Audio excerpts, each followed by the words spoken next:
Good afternoon. This is Dave March, the Spy Guy / Land of Confusion, where we interview Ricochet members about Ricochet and other stuff. I have two different channels, and my old interview channel is called Land of Confusion, but this Spy Guy channel I have has 500 subscribers, so we'll get a bit more views this way. Anyways, I'm bringing together some people from, we did about a year ago, a role-playing game panel, and we had some suggestions from one of our members who wrote an interesting post about 6 months ago on Ricochet about Mage the Ascension. And now I brought together an astute panel of gamers who've played Mage the Ascension for many years and to talk about it. One is Henry, who's is showing us his COVID-19. Brian, you can maybe tell us about, and Matt, who are also guys who I play in my Delta Green game. But why don't we start around the group? When is the first time you discovered Mage the Ascension? I'll go with Brian. Okay, well, so I discovered Mage the Ascension back in the 90s when it came out. I had gotten in the World of Darkness, the storyteller system, got interested in that when Werewolf had come out. I knew some people had played Vampire. I'd looked at Vampire. I was like, yeah, that doesn't interest me. But Werewolf thought was really cool, and enjoyed looking at that. And then of course Mage came out as their third thing in the system, and mages, magic users, when I was playing Advanced Dungeons and Dragons way back in the day, I wanted to be a magic user, and I liked playing wizards and Pathfinder, and that's always the spell throwers are always my favorite class. So I was really looking forward to Mage, and when it came out, immediately got that. I've still got my first edition Mage book on the bookshelf behind me, and jumped into it and was just very interested in what they had to say and magic in the modern world, well, modern in the 1990s. How about you, Matt? We started off with playing Vampire, and when Mage the first edition came out, no one could really understand how to run it just yet. I didn't start playing until they came out with the second edition book, which was like a few years after the first edition. And that's when the guys that I was running with, they were able to actually sit down and read the book and figure out how to actually play it. And that's when we started playing that. Okay, what about you, Henry? I was never super into Mage the Ascension. I played mostly Vampire, but I just find the idea so fascinating. It's just how absolutely postmodern it is, and how it intentionally tries to not have a real, like in token stories, this happens and this happens and this happens. And there's different takes. An elf thinks he should have got this bauble, and the dwarf thinks it belongs to him, and they argue back and forth or whatever. But they kind of basically agree on what happened. And this is one of the first narratives where you're just totally unsure of everything. And I find that fascinating. Okay. I'll explain my personal experience. So I joined up with a local game, and I started off Werewolf too. But a friend of mine, so we played this kind of like weird, like proto-LARP, run by a guy who later went on to work for World of Darkness. Weird how we were like 17, 18, and we're all playing the game, and then he's actually making the game now. But we had that happening. But a friend of mine ran an orphaned game, and that was the first time we really got to understand like how the worlds work. And I think that's something Henry was just postulating, is that, it's all about what they call a consensual reality game, in which different people have different perceptions on how the world works, and they're trying to impose that on the rest of everyone else, and all the clashing that happens because of it. Well, is that something that you feel there, Brian? Yeah, I think that it was a fascinating take on things, because a lot of it's really the mage then is the worker, the person who's got the power to impose their will on reality, at least temporarily. The further off you are from consensual reality, the worse the risks and the harder it becomes. And the big thing they have in the game is paradox, which is the threat. So as a mage, you can do amazing things. And you run the risk, and or you may pay the price and end up with all sorts of additional problems. So it's really interesting power structure. And I guess for people who aren't familiar with it, I mean, the other interesting thing is the technology, kind of high technology from, let's say, the Industrial Revolution forward is all very much techno magic. So it's magic the consensual populations believe in. And so the techno mages or the technocracy in the first book, the first edition, were very much the bad guys. And they were all oppressive and dark and evil. It's interesting how, and I think this is probably fan feedback, almost every group of people I know who played Mage, even, and Matt's right, the first edition was, how magic worked was almost incomprehensible. You just had to, you just winged it. But everybody kind of took the opinion that I know was, wait a minute, these technomancers have a bit of a point. I think part of that is, of course, who might I play it with? Engineers, technologists. So I'm not. So it's interesting how the technocracy shifted from just kind of being evil, bad guys, into maybe misguided, maybe they're going about things the wrong way. But there's worse stuff. Kind of acknowledging that there's worse stuff out there. How do you? They were the man. Yeah. Yeah. Well, the thing for me is, by the time, you know, I mean, Dave, you talk about being 18, 19. Well, Mage was coming out when I was in my mid-20s. Right. And so for me, college was behind me. I was working. I was doing things. So I think it may have landed a little bit differently in my life than the role-playing games that come out when you're in high school or when you're in college. I think there's kind of a natural thing. So I thought it was really interesting. It was also really cool, by the way, because White Wolf that made it was in the Atlanta metropolitan area where I live. Right. I actually applied for a job there, but I didn't get it because they wanted to give that job to somebody who was not a man. Right. Having met a lot of people at White Wolf, I'm not surprised. I was interesting that the rejection letter basically said that. Is that useful? Actually, there's a serious question about that because the whole, well, we need to hire a certain amount of blacks or Asians. I don't understand. Well, they don't hire Asians, but men and women have different minds. Their brains are usually worked a bit different, and far more than any racial stuff. And you want to expand what you're selling to the female audience, since it's almost all dudes now. Like that. Well, I feel bad you lost that job. It sounds like a fun job, but could there have been any conceivably good reason besides woke wolf nonsense? Well, it wasn't woke. It was woke. Yeah. Yeah, White Wolf was originally woke before all this woke stuff started happening. That's true, but they were an early woke company. Yeah. Okay. Yeah, and I would argue that I agree with you. By the way, Henry, male and female brains do work differently. And there's a lot. I mean, and especially when you speak in broad generalities, the very people though that put quotas on hiring women would probably strongly and vehemently disagree with the idea that their brains work differently.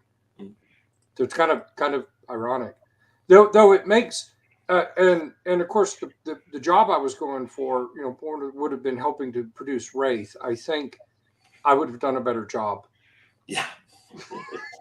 No, fair enough. My ideas for playing with undeath would have been, and the undead world would have been a lot more mythic and drawing on actual human mythic traditions about afterlives. But Wraith Chinese hells on the Duadan or the Tatha, the Irish ones. That would have been great. Oh, All right. I would have gone for all of them. Yeah. That's great. All right. Damn it. How do I mute myself? This will never just shut up. at the bottom, you'll see a button saying mute. There's also the fact that especially with Wraith. We're getting a little off topic, but with Wraith, your job being in sociology or psychology would give you a much more, or your background, and that would give you a very different perspective than just generic the writer. Yeah, because in Wraith, the game is about you already died. Right. The game you've already lost basically, and it's about grief and loss. Mm-hmm. It's about how to let go. In that game, that you're not going to become the next king of Bone Town, basically. In that game. I did like how the one mechanic of Wraith is that you have this nemesis that's played by another reason why that game probably never really took off, is the fact that you give control of your character partially over to someone else at the table, and PCs don't like that. Right. Player characters do not like giving up control of their character. Yeah. Right? Well, Matt and I have talked about if we played Wraith, we're the only other person we would want to play Wraith with. Mm-hmm. It's like, Matt, you can control my shadow, and he's like, yep, you can control my.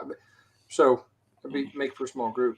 But kind of the cool thing about what made Mage to me so fascinating with the consensual reality was it was a very open-ended.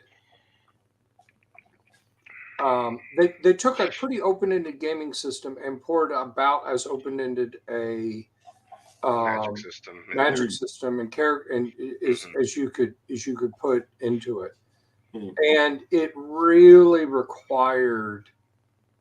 I think the game master for Mage really has to be on his or her toes to understand what's going on, and this was evidenced by the famous lawn chair question. So the people at Storytellers seemed startled that players would take the different gaming systems all set in the same universe and try to run them side by side. Right. Which was like, what is wrong with you people? That of course gamers are going to do that. And somebody said at a conference, well, could a high-level matter mage, a mage that's got a lot of power over the area of matter, sphere of matter, turn Antediluvian, one of the oldest and most powerful vampires, into a lawn chair? And the answer is, within the rules of the game, was very clearly yes. And the developers like,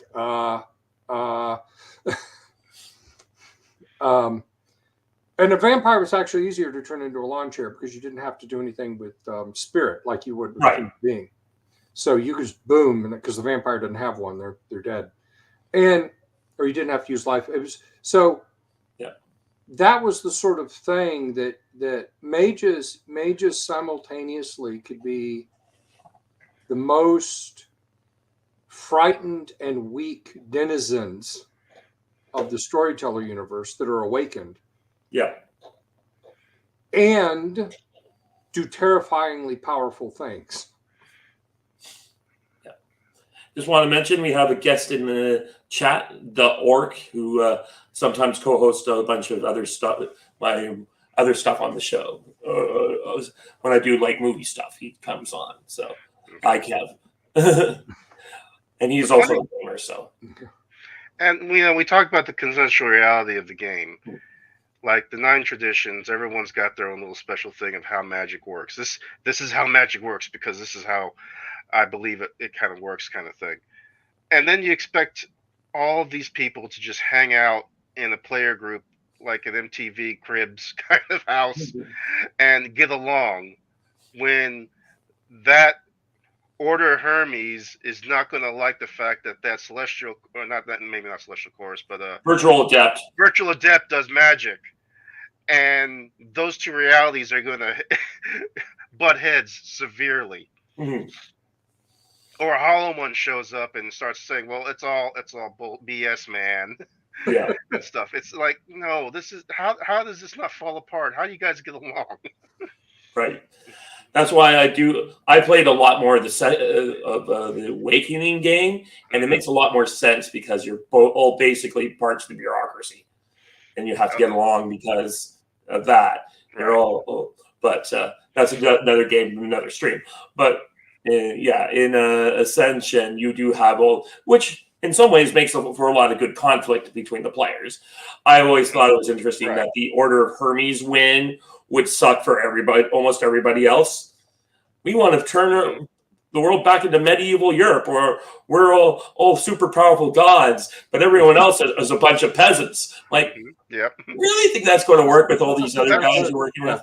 That's not good for everybody else. It's good for ours. I mean, that's kind of what. That's kind of like what the elders in most of these games, in most White Wolf games, is. We got ours, and we're going to keep ours, basically. Yeah. Well, I in running a game that I ran, Matt and my wife and some friends. It was a Mage game that I ran a few years ago. My wife played a doctor who was a celestial chorus and a devout Catholic. So basically, just as a side note, Dave, she's playing a much downgraded version apparently of that character in Delta Green. Yeah. But the way I had set the game up is the characters had all been moved towards kind of a starter chantry in Chinatown in Chicago. And she'd got assigned to a clinic that was across the street, basically. And but one of the things she started with was the trait faith. So she was able to manipulate reality through faith. She was very adamant, do not kill people, right? We don't want to kill people. So all the other PCs are off to go deal with a gang that was harassing one of the clinic's staff, like a tech. I'm going to be honest, I really expected these mages to go in there to a bunch of ordinary thugs and just, kill them. That's how I was game master. I thought things were going to go out. It didn't go that way because Linda's character was no, we can't kill them. And I watched the other characters kind of get into that orbit. Right. We're not going to deliberately kill anybody. Now, they did kill some people, but it wasn't on purpose. I didn't know that car was going to blow up like that. No. I did call down Mars and stuff. You did call down fire on it. They were throwing Molotov cocktails. It was perfect. I called down fire. I'm like, and he rolled really well. And I'm like, I guess what everybody else sees, right? So Matt's character sees fire come down from heaven as a hermetic mage, and what everybody else sees is they managed not to drop the Molotov cocktail. Though the car still exploded unnaturally bad. But I was like, a lot of force successes. I got a lot of force. I said to Linda, I'm going to award you a second point of faith on your character because dang. And that's something you'll find in role-playing games where there's strong personalities can bend other players to their will, not intentionally, but just through their acts of their RP. Yeah. I was in a game recently like that where it's similar to Mage the Ascension, but it was our friend Mark runs a game for me on another couple people in the early 20th century, and magic's returning to the world. And there was a decision point where I decided that against all common sense to go with this decision. All the players went along with the decision. Mm-hmm. So, well, getting back to the Mage of the Ascension, we were talking about this earlier about how just free form the game is. Mm-hmm. Like just to cast magic, the rotes in the book are suggestions. This is stuff that the writers have come up with. Okay, if I want to do this effect, use these dots, these spheres here, and a dot of this sphere here, and make it happen. Mm-hmm. In reality, it's as a player, I want to tell my storyteller, I want to do this. and I'm going to use these dots to make it happen. And it's up to the storyteller to say, yeah, that's reasonable. Make a roll. Right. And so you don't even have to go off the roads written down in the book. You can just make up your own and have the effect happen. Right. Which is why the whole turn someone into a lawn chair. When we're okay, I did some LARPing, LARPing, and one of the things was the guy that ran the mage portion of the LARP was like, okay, I have a test to see if you can understand how to play mage, and his test was, give me 5 ways you can pick up a quarter.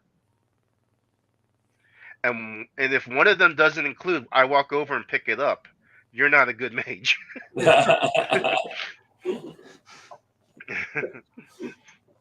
Yeah. Mage is definitely a game that needs sophisticated role players who are interested in really role playing their character, right? So a mechanic player, and I have nothing against mechanic players because that's the way to enjoy gaming too. But a mechanic player who likes to look at the rules and min-max and then like Dean, what feat do I want to take and how do they stack together and what's the best combo? Right. Yeah. Right. That does not make for a great mage player because they're going to go look at the roads. They're going to try, well, I want to do this and I want to do that and I want to put this together and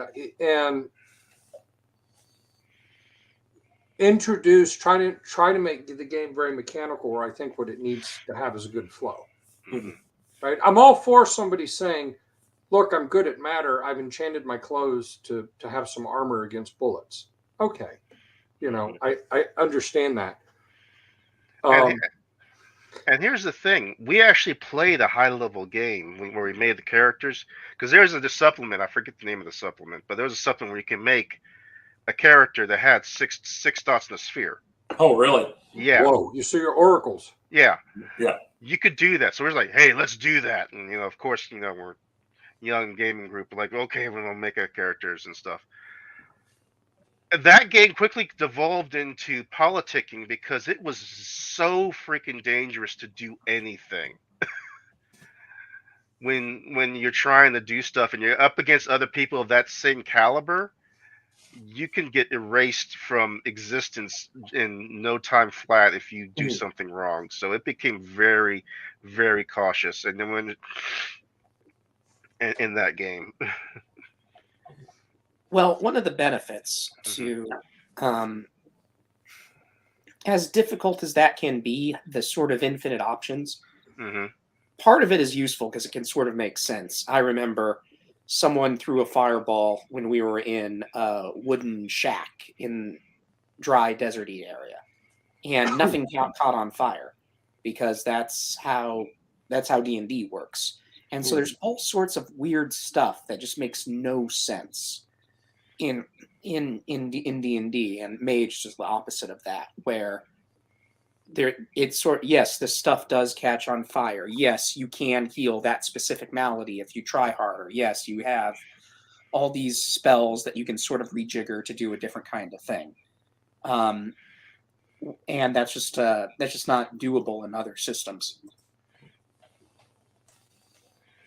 And for me, one of the elements of what makes Mage the most interesting of all these games is the fact that you're actually a person.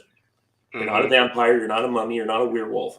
You have all the benefits and detractions of being a human with superpowers versus the other ones. So you do have families. You do have mom calling you up saying, "Ari, can you pick her up from the hospital?" You do have all these things. Meanwhile, you're also being hunted by giant Terminators. Magical Terminators. Yeah. The hit mark magic Terminators. You have a PhD you're desperately trying to finish. Right. Yeah. Well, and also, it's like when reduced, when your health bar is reduced to 0, you're dead.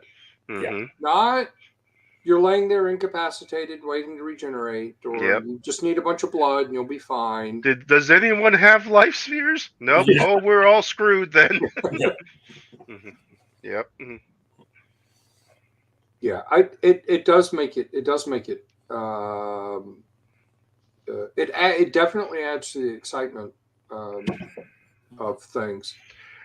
Which is the old saying is you know, if you give the mage enough time to prepare, he can do anything. But they have to have that time to prepare and plan it out.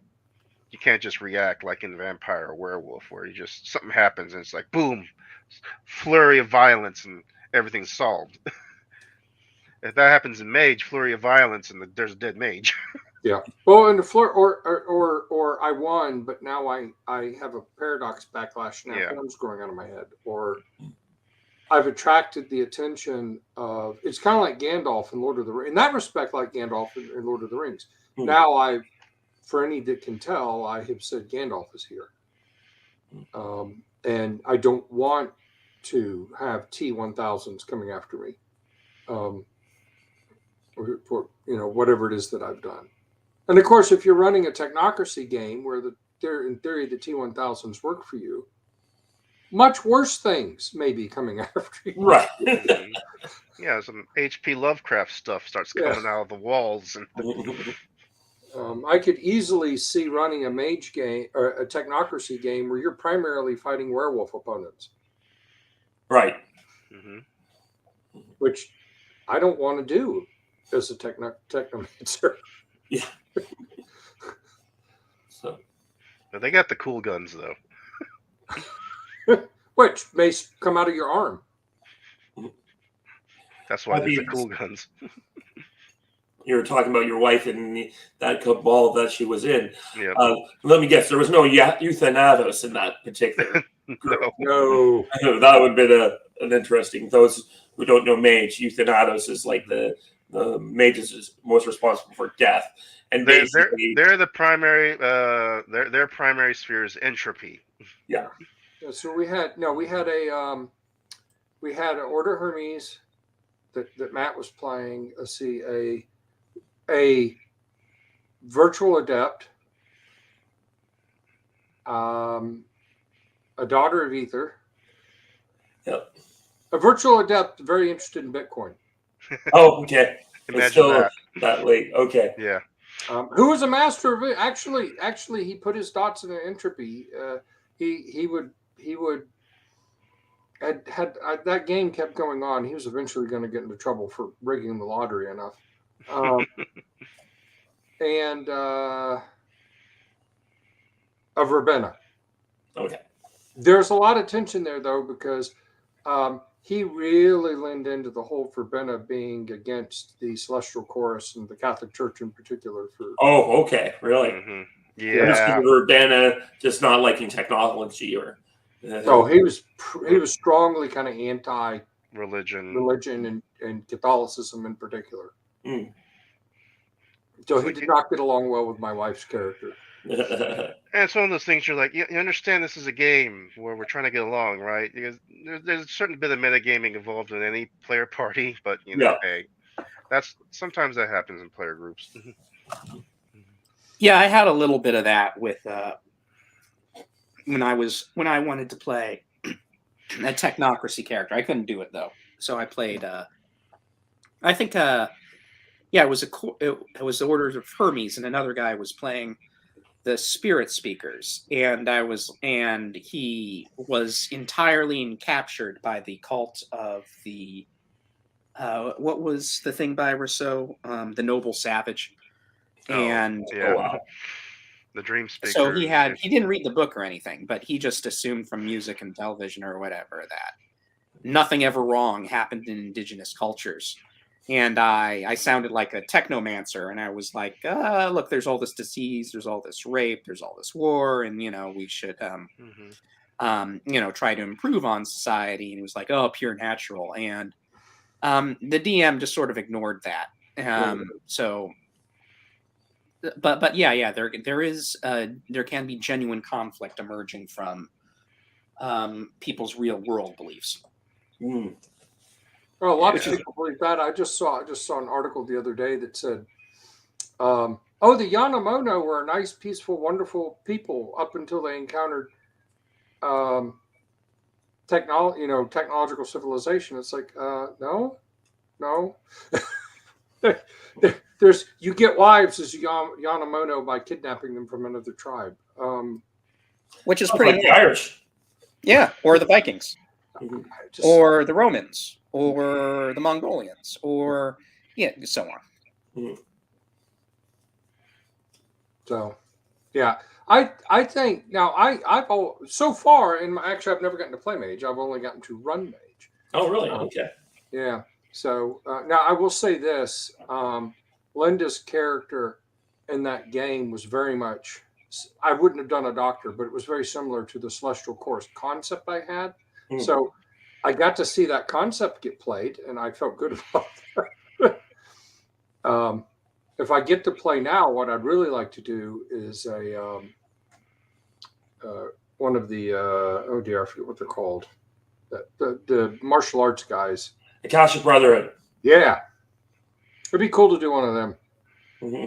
Yeah, punch someone from across the room. Yeah. Yeah. Eventually get good enough you can punch someone from across the continent.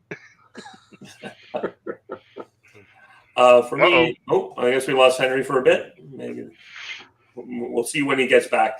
But for me, I've been playing on an online game on a Mush, a virtual adept. So that's been something I've been doing. Hey. And one of the things I kind of clued into was that I could use my powers. I decided my character's a stage magician as well as cover. So now all my magic is like part of my act. Anything to keep the to keep it from being vulgar. That was way too much flash paper. Yeah. Now, have you ever experienced anyone who made you go through a heavy role play seeking? You know, when you're supposed to raise your era, you're supposed to go off on an adventure. I did a seeking for my crew towards the end of the run. I don't know. There was stuff to do. I don't know how heavy role play it was. Matt, you experienced it, so it was good role play. Because you happen to know how people's you made it personal and someone's journey to go through that, and that's what it's supposed to be. Yeah, it helps. I know my players. Yeah, it helps that you know your players, and it helps that you have some type of psychological background, so you know how to do those kind of things. The problem, of course, in some groups, it's like, okay, you got the dots, you got the points to do it. Okay, raise it up. All right, now we're going to try this other thing now. It's kind of like, it's supposed to be those kind of stuff that happens where you go through this metaphysical change, because that's kind of what happens to your character. When you go through that seeking, you experience a metaphysical change in your perception and your thoughts. That's why you unlock that ability to master more of the reality. Does that actually happen in games? It depends on your storyteller. Yeah, how well they can do that, or if it's the storytellers we have is like, here, just put the dots in. Yeah. It's like, all right, I'm more powerful now. Okay, great. Here's I get more dots in this and stuff. And I didn't make them spend the XP to raise the Ararte. I think we did the seeking, and I said, all right, you've got an extra point of art, or however that's pronounced. Yeah. Arte, it's all kinds of stuff. The wording in White Wolf games is always hilarious. Well, it's always like Asamite or Asamite, and someone said that once. I'm like, what clan is like Asamite? Oh, okay. Clan Samasei? Yeah, well, it's and then books with text printed on top of images. You're just like, oh yeah, black text on gray backgrounds. Quietus was my favorite, however the hell that's pronounced. Quietus? Oh, Quiet? Yeah, it's like, okay. That was my favorite one. It's White Wolf the pretensioning. Oh yeah, that's certainly, everyone can say that is definitely what White Wolf has always been about, the pretentiousness. But yeah, so my goal was for the seeking to, it's like you're only going to go up when I say you get to go up, and Um, and it's kind of, I just checked. It's kind of interesting. I did not in my little write up talk much about it. I just said they went and did it, and it was unique to each one. So I really did play the therapist game there, I guess, in that respect. But tried to have fun with what I thought the characters would experience, and B, what each player was up to kind of jumping into. Some people are much more into deeper role playing and kind of plumbing the depths of their characters than I. Because if you got to do the seeking right, you got to pull the player aside and do this one-on-one session with them. It may not be too long, it may be short, but still, you're leaving your other players sitting in the room by themselves, just twiddling their thumbs, looking on their phones or something like that. So, if you're a type of player, a storyteller that wants to keep the stuff going, you're going to push things along rather quickly instead of having all these little aside things or something like that. Or the other thing would be schedule a time to come together, one-on-one kind of stuff, but that might be hard depending on your group.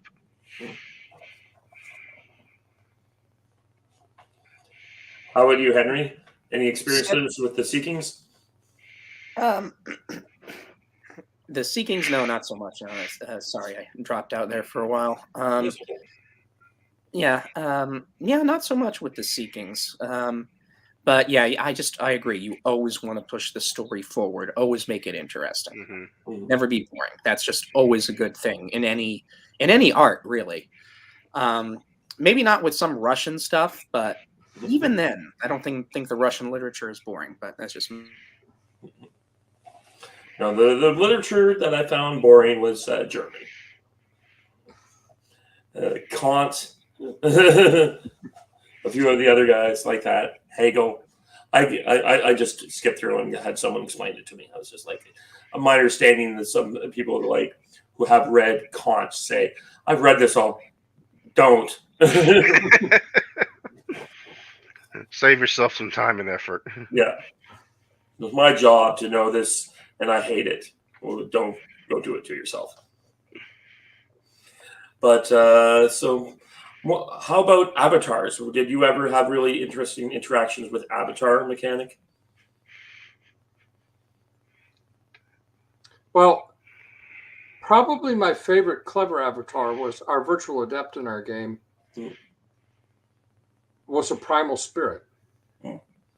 Primal, so you've got your different types of right spirits, and he was primal because you're a virtual adept. Yeah, but I want to be primal. I'm like, so his avatar looked like Donkey Kong.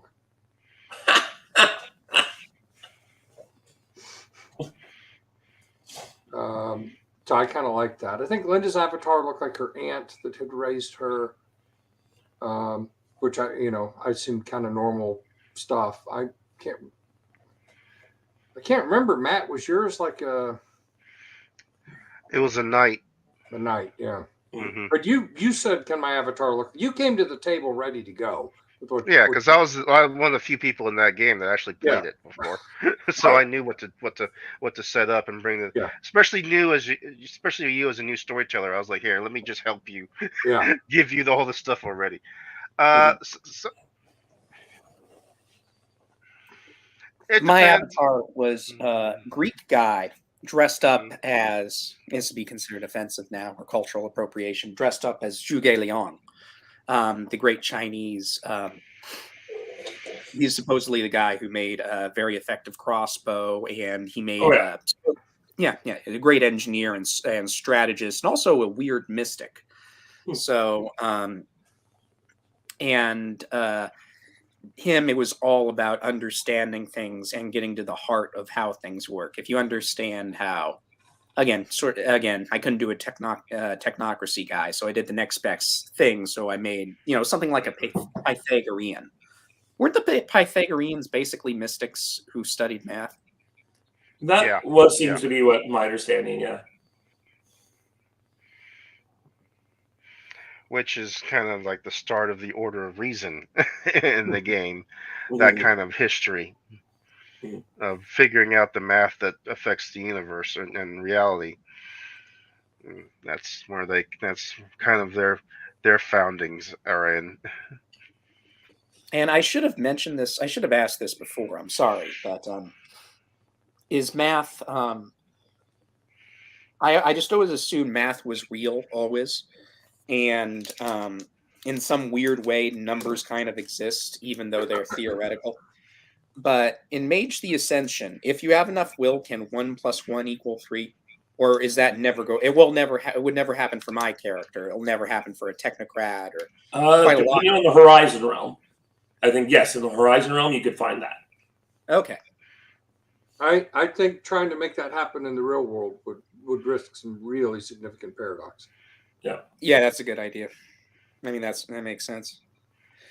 Yeah. So for those who aren't aware, we're talking about when I say Horizon realms, there's these parallel demi planes that mages and other people have created that they can go to and have their magic work normally or in the way that they want it to work.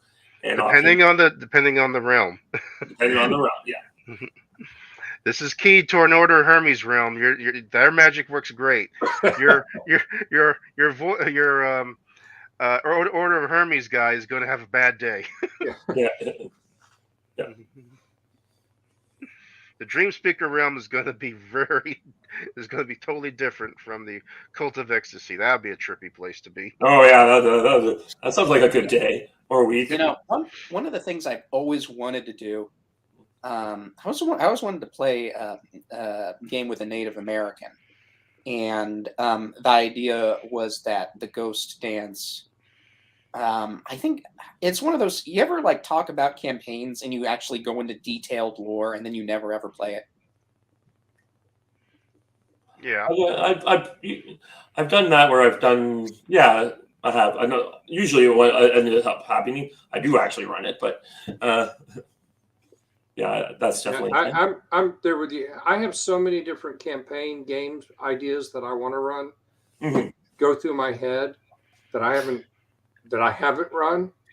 That it's like, well, maybe someday, but I had this idea 20 years ago and someday hadn't happened yet, but yeah, there's always hope. So yeah, I've got sometimes extensive notes and really gone into lore and, oh, wouldn't this be interesting? And let's explore that. And I get an idea get a hold of me and well, it's like my avatar's talking to me. I've got to at least play them out in my head, even if I never get to play them out in the game. Yeah, I just thought it would be interesting to have. Well, that's not a demi. It's not a demi plane, so it's technically it wasn't going to be a magic. There was an argument whether we could make it a magic thing, where every tribe would have their own demi plane. They'd have their own system of magic, and some things like the Paiute are different. Some of them are devout Christian, and some of them maintained the old ways, but they would still talk to each other, and they still talk to the Shoshone. You could jump from plane to plane, and I just thought that would be fascinating. But it would be very hard to run. But it's just interesting because all the tribes are different. One of the ways I not with Mage, but I learned a lot more about Native American tribes by running a Deadlands game. So, but yeah, you kind of have to if you're doing Deadlands. And thankfully, I don't want to sound woke here, but they cleaned up some of the more unpleasant stereotypes that they had earlier, which I think we're okay. I think that's all right. Well, speaking of unpleasant stereotypes, why don't we talk about Mage the Ascension and the 9 orders? And some of them have become a little problematic, I guess would be the way to say it these days. Some of the orders seem to be, Akashic Brotherhood. Well, it's just the Chinese guys with It's those kung fu movies in real life. Yeah, that's exactly what all that is. Yeah. By the way, Chinese people, I lived in China for a while, not offended by wuxia at all. No, that's they called love wuxia. The kung fu magic, and it's just insane. And it's gone full circle where they had a thing where Iron Fist crashed in the Magic Tibet. He was a white boy who crashed in Magic Tibet, and then he learned magic kung fu from Magic Tibetans. Which is weird because Tibet is a completely different culture from China, but whatever. We're not going to get into that. But and then they made Iron Fist Asian because it's cultural. If you're a white guy who studies kung fu, you're either cultural appropriating, or if you're an Asian who knows magic kung fu, then you're a stereotype. And I think this emerges from from demonic nihilism, basically. But that's my take. Go on.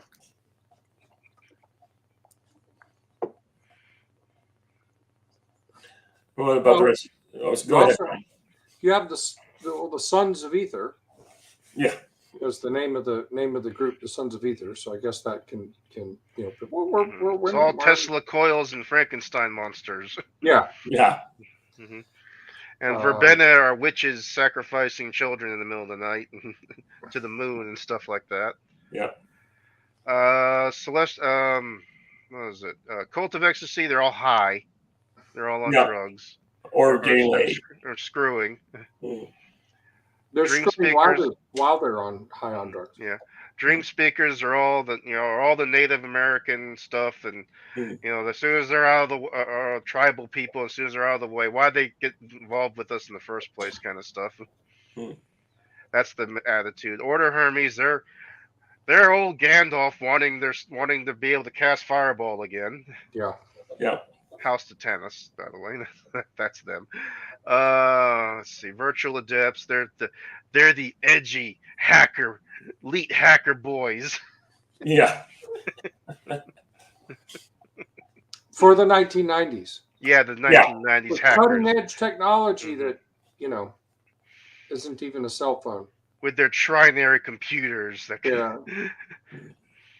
I have 10 gigabytes. What am I going to do? Fill with my 10 gigabytes? And then we learned the answer to that was porn. We were going to fill it up with porn. And they had the Johnny Mnemonic visors and the gloves. Right. And Euthanatos are all the death mages. Yeah. They're the creepy people. I always thought of the Euthanatos for me would be Dirty Harry. Mm-hmm. Like, I'm just here to put you all in your right place. Yeah. And you had, and of course, you had orphans, which are people that didn't get snapped up or belong to a particular tradition. Yeah. Mainly, and there were also some other forgotten traditions that were not powerful enough to. Oh, and that just increased as the game line went on. They just kept adding more and more. The writers would find some little esoteric tradition somewhere in the world and say, "Oh, we need to make a book about that," and appropriate the heck out of it all and turn it into something. Yeah, I guess looking back on it, Mage was nowhere near bad as for cultural stereotypes as Werewolf. Yeah. And Vampire is pretty bad for that too. Like Mage, you got two. You got Dream Speakers, and you got because in Werewolf, it really is based on your bloodline kind of stuff. It's where you're from. The tribes are kind of localized in the sense of all the Geta Fenris are Germanic tribal people. And that's where they hail from, kind of stuff. And Fianna are all from the Celts, kind of stuff, and that's where they hail from, kind of things. And Vampire, it literally is bloodline. Doesn't matter where you are from. The blood that just got put in you. That's what's important. That's your family now. Yeah. Well, of course, the thing about Mage is you could easily, unlike Werewolf or well, I guess you could change tribes in Werewolf with the ritual, but in Mage, you didn't have to stay a part of the tradition that found you. So, you know what? I'm done with this, you people. Now, my understanding of how magic work might end up being similar to yours, but just because I'm a celestial chorister doesn't mean I show up at every meeting. Yeah, I got to buy into the celestial chorister structure. I could be Order of Hermes, but I think get really Gnostic about it. And now I'm following my own version. I'm searching out my own spells that aren't these old-fashioned things, And the big thing that needs to be put across to the players is you can go it alone all you want, but you're going to have a rougher time, which is why the importance thing of finding your group that you hang out with and is there to support you, especially like in Mage, able to affect things that you can't. Right. That's very important for long-term survival. It's kind of like the Avengers. I remember when my friends were like, well, what's the first Avengers movie going to be about? I'm going to be like, well, what's going to happen is each one of these strong personalities is going to show up and they're going to say, I'll single-handedly take care of this problem. And that's exactly how that movie went. And then they learned, no, they needed to work together. Yeah. Like a ball. They spent an hour and a half getting to the assembling scene. Yeah. The New York. Mm-hmm. Yeah, New York, where Captain was given the orders, and that was fun. Yeah. And the player for the Hulk finally showed up to the game. Yeah. Oh God, the Avengers is such a role-playing game session or two. The Hawkeye player finally shows up. Oh, okay. I'm mind controlled. Well, you're here. Well, how are we going to get him on mind control? You get clonked on the head. Okay. So okay. Yeah. And the Hulk character. Oh, you're late for the session. Yeah, I'm sorry. You show up on a motorcycle. Okay. Reminds me, I don't know if there's this YouTube series that was all about, like, the first one. The later movies got much more into like personalities and family life, but I can't remember. But it's like a group of players sitting around a D&D table, and then they cut to their players' characters as the DM is describing the action, and one character is just like a mindless zombie the entire time, and then the player shows up to the game, it's like, hey guys, how's it going? Oh, we're in real trouble, we need your berserker to take care of this. Like, goes to the GM, can I turn and go to a berserker rage? You can go into berserker rage, and then he kills all the bad guys, and he's like, I gotta go guys, my girlfriend's calling, and it's like, Oh yeah, I think I've seen that one, and like the character standing off in the corner, just like like that. Every scene, he's just standing there looking off to the side. Yeah. And I remember the days before YouTube where they did the screen show of using Lord of the Rings. The GM, wait, didn't I give you that sword? What? No? Oh, sorry. Elrond shows up and gives you a sword. But look at the stats on this thing. I've been supposed to have this the whole time. Yes, here's your sword. Stay away from my daughter. But yeah, I think the Avengers definitely feels like this sorts of weirdness that you get in role playing games, and certainly, and Mage is, I think, to be a non superhero role playing game, has that weird hodgepodge superhero team feel to it. Where, well, I'm me and I've got all this stuff, and unlike, say, a Dungeons and Dragons where you've got the classes, so I've got a role, right? So I'm a rogue, or I'm a cleric, or whatever it is. So I think there's good ground for role playing. As Matt says, I think people need to be a little bit meta in terms of, hey, we are on the same team and we do have to get along ultimately. Right. I understand our traditions hate each other, but we got to get along somehow. But we're the exceptions. Yeah. And that usually leads to one of the best ways to unify a party is a villain or faction. What have been some of your better moments of fighting villains?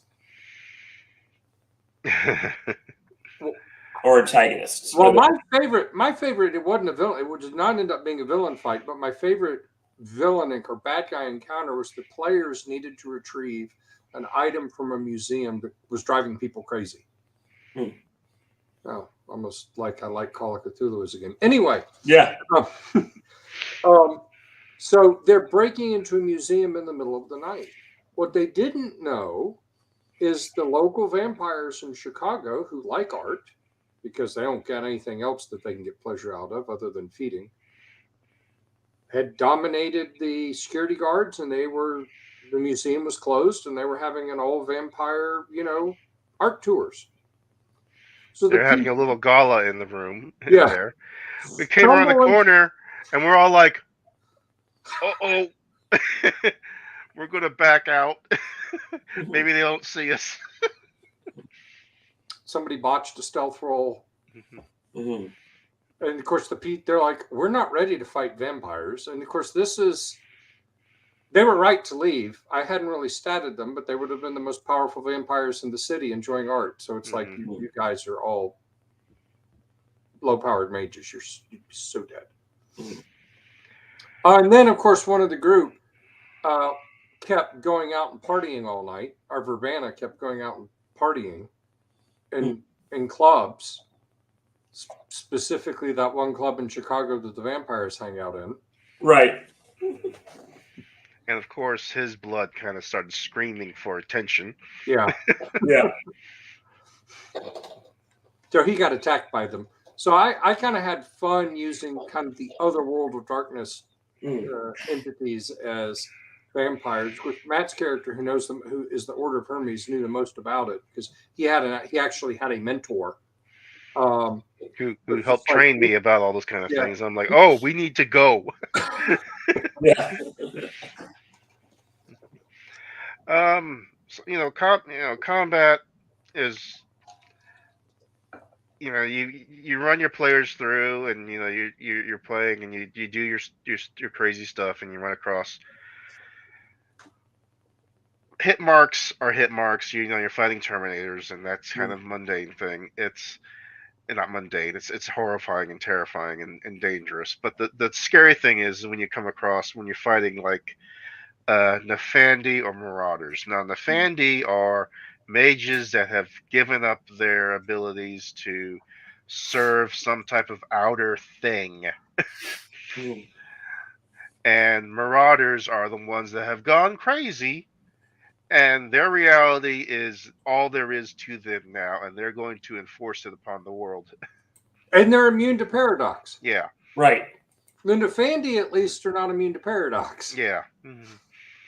That's the most dangerous and scary ones to fight, because they're basically you, except with powers that you don't have access to. Yeah, you had a good fight against I think some Nefandi when you were trying to make sure they didn't get control of a node. And that can be a serious thing. It's resources is something serious, especially in you're draining tasks from a resource node, and the local different number of mages want to fight over it. Different werewolves want to show up and fight over it, because that could be a potential Karen for them and stuff, and that's always a bad day. And then vampires want to show up because what's all the racket going on over here? Yeah. This is in my neighborhood, and I'm going to find out what's going on over here. But that's of course if the DM, if your storyteller wants to have all those extra stuff show up. It's the mage game itself. You can run into plenty of awful things just in the mundane world. And I think the best thing though is when Brian had the mundane fire marshal come around, demanding why the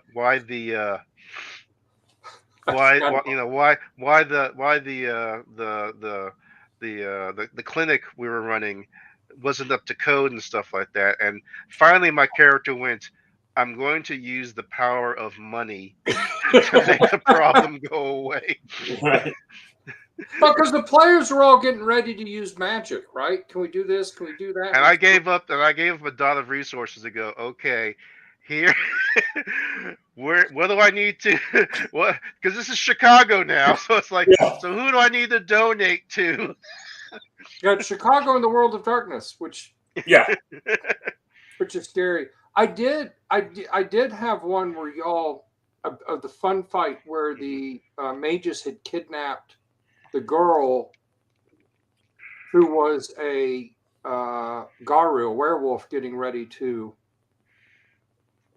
change for the first time. And we didn't know was she going to awaken, because it kind of could send off those kind of vibes, because we didn't have the right spheres to figure that out. Oh, this is a werewolf. Yep. And so oh crap, it's a werewolf. The glasswalkers that they were had made friends with in Chicago which was a tribe of werewolves that tend to live in cities, asked for help. And so, and one of the players was I guess, involved romantically with one of the werewolves. So they said, "Sure, we'll help." And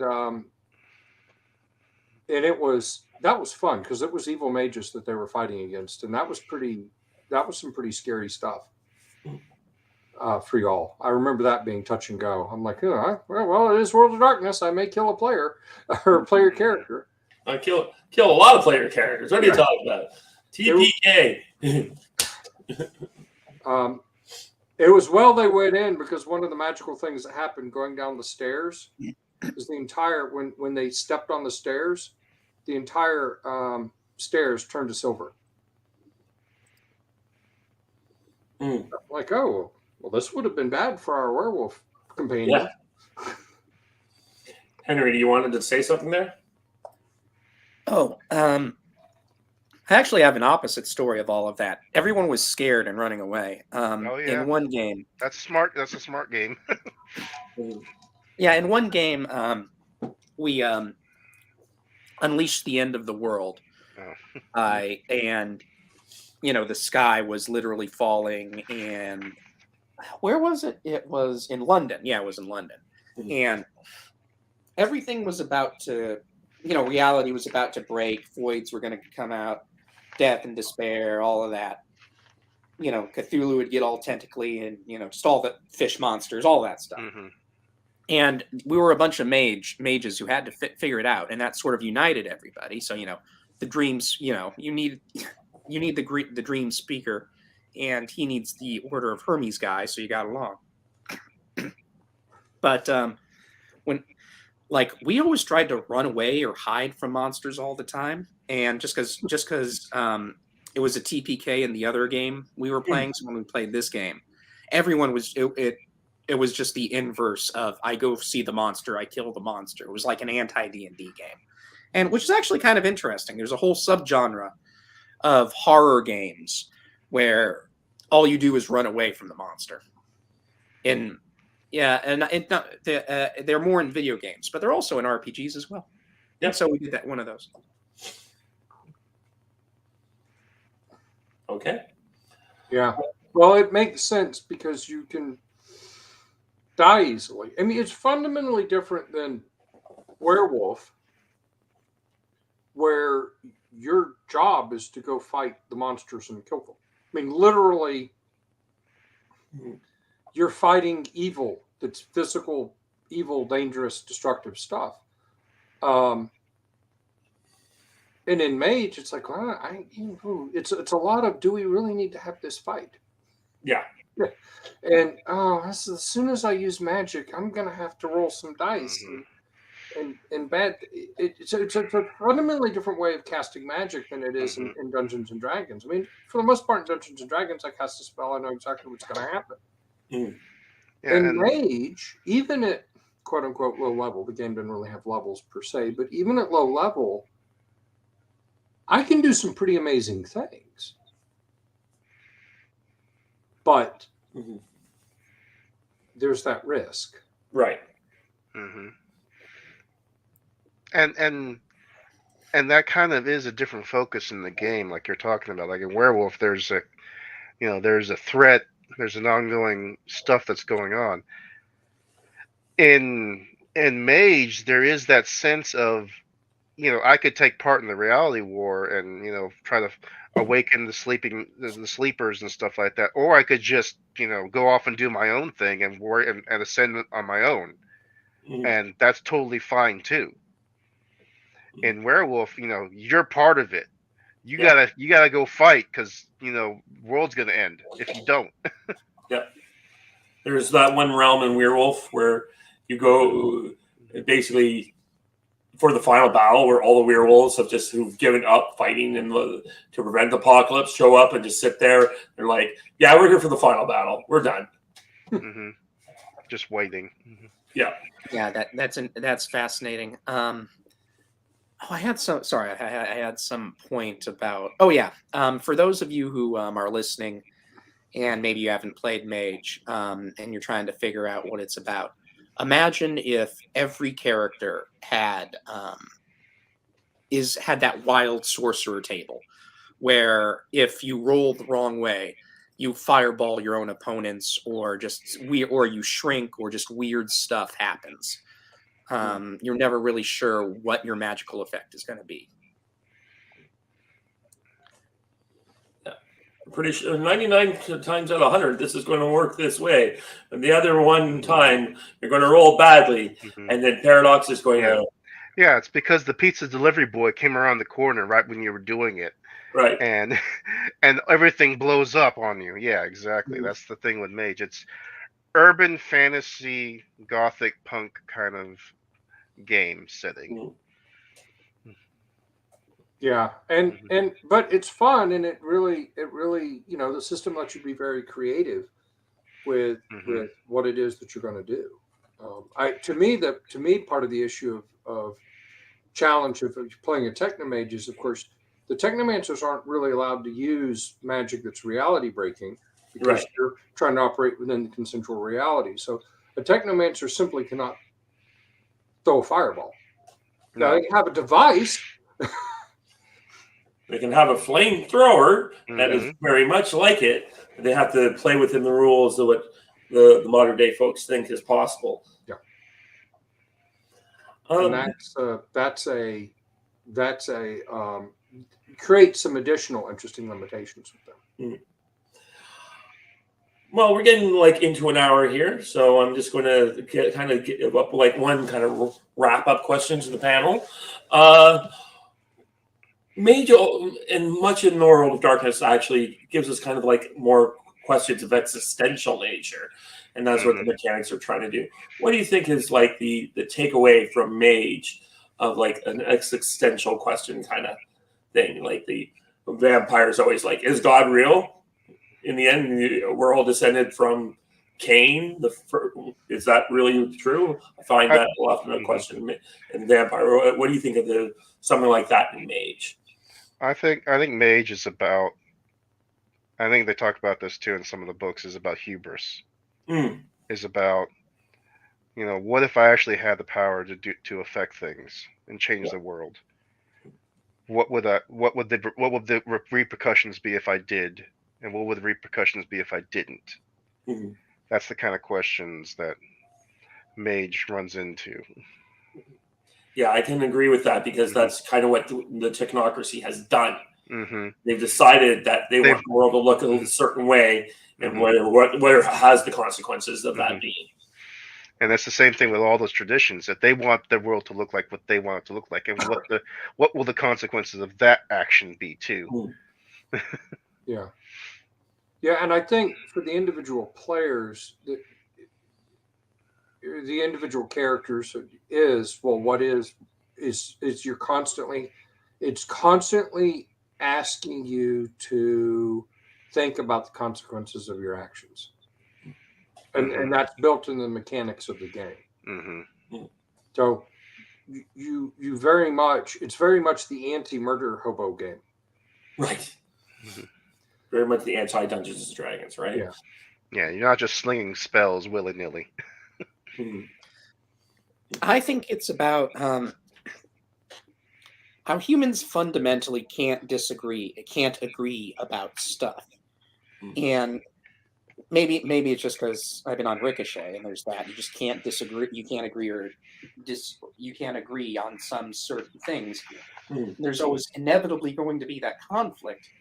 Like, we moved on for another game after we maybe sort of stopped the end of the world, at least for a little while. You know, it was Cthulhu influence, so you stopped the world for a little while at best. But you know, what was to unite the parties together, that the people together, since they all believed in different things. And it's just that how people just have a fundamental disagreement, and how that inevitably generates some kind of conflict, be it magical or physical or financial or anything, really. That's what I take away from it. Okay, I think that's a great way to sum up the experience of Mage the Ascension. So if I'm thinking of doing some sort of panels like this more on a regular basis with people like the guys here, and we can talk about different other games and that kind of thing. If you'd like to see more of that, be sure to like, share, and subscribe. And for myself and the panel, have a good evening. Bye-bye. Bye. Thank you. All right. Bye-bye. Glory to the new man.